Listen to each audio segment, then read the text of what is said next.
The good news is that we're done learning all the different techniques that we're going to use in this course. We're done learning the exposure controls. We're done with, all the different effects and all the different drawbacks and trade-offs and all that. You've learned everything that I want you to learn.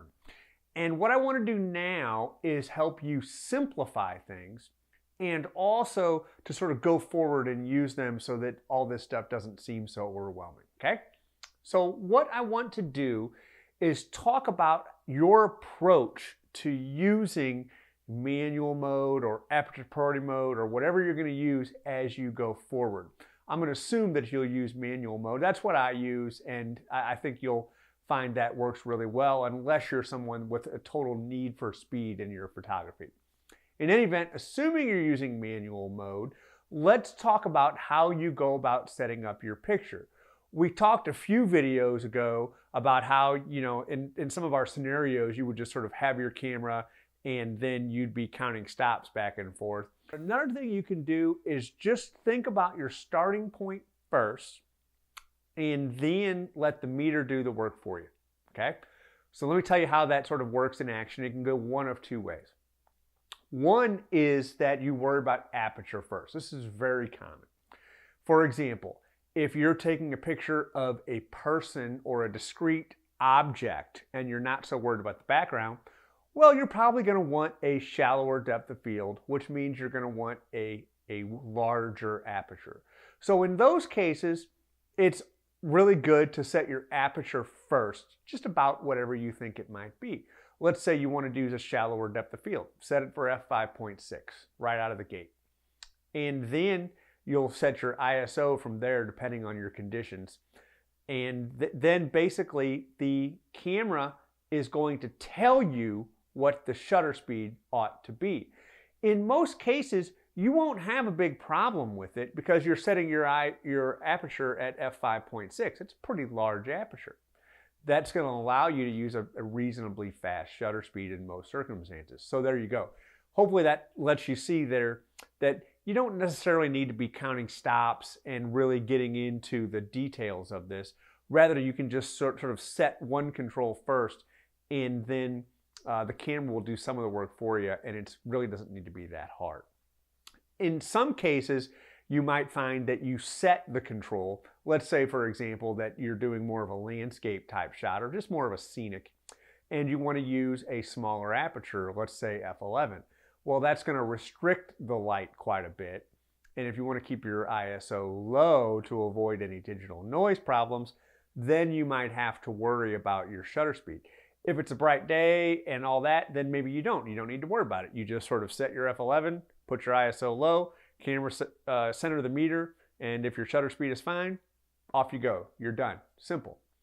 If the shutter speed is a little slow and you think, oh, well, maybe I might have to worry about camera shake here or something like that, then maybe just see if you can get away with f8 as your aperture, or maybe see if you can raise your ISO a little bit, one of those two.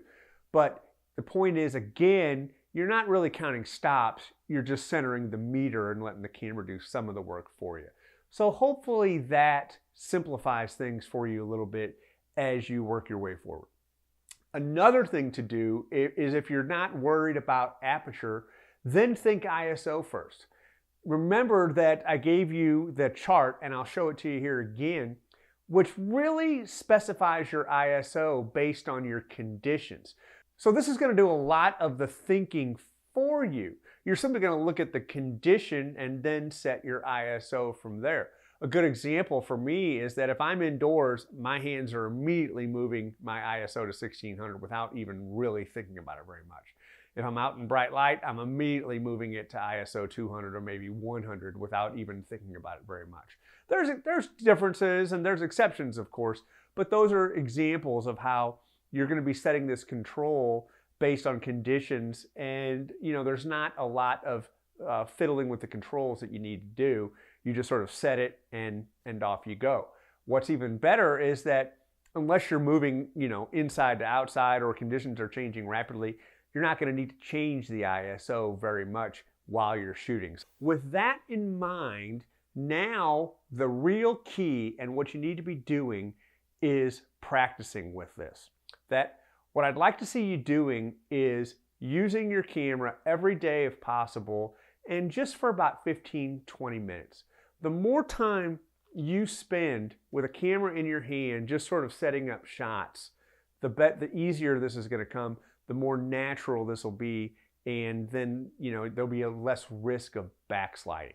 What I really don't want to happen is that you get these things in your head, you feel semi-comfortable with them, and then you get out and all of a sudden you panic because there's people around, or you don't have it figured out in your head, and then you go back to auto mode. And that's what we don't want. We want you to be working with this now in this sort of classroom setting, and then in your home or just walking around your neighborhood or parks or whatever, and getting used to these controls. And so that way, when you are in a situation where you really want to get the shot, whether there's people involved or whether it's just a really cool location or whatever, that there won't be any hesitation, there won't be any panic, and there won't be any reversion to auto mode. So the key is try to keep it simple using these techniques I talked about. Practice with it, just a little bit a day, and just get your head around it, and then that'll put you in good shape. Anyway, with that in mind, I want to give you a way to go out and practice this. And this is an assignment that people have had a lot of fun with in my prior classes, and I refer to this as on assignment. What I want you to do in this one is go out to the place in your locale. And I have people from big cities all the way to really rural environments, so we have to do different things for different people. And if you're in a city, this might be the big landmark for your city. If you're in a rural place, it's the big scenic place. But what I want you to do is go to the place like you're photographing it for the Chamber of Commerce, okay? And I want you to capture it like you're going to create a photo spread for it. What you're going to find is that these sort of situations always have sort of a common theme. They start with this big wide establishment shot of the location, and then they might move in and get a few details, and then they might come back out and get a different view of it. And then they might get a few pictures of people interacting with the environment, and then maybe just another wider shot. And so what I want you to do is go to the location like you're on assignment for a magazine and try to get these different shots. The idea is that you're going to be doing different things, and you're going to be manipulating your camera, and you're going to be moving the controls around, and it's just going to be a good way for you to practice doing a lot of different things and get your head around all this exposure stuff and focus stuff and sharpness stuff and all these sort of things that we've been talking about.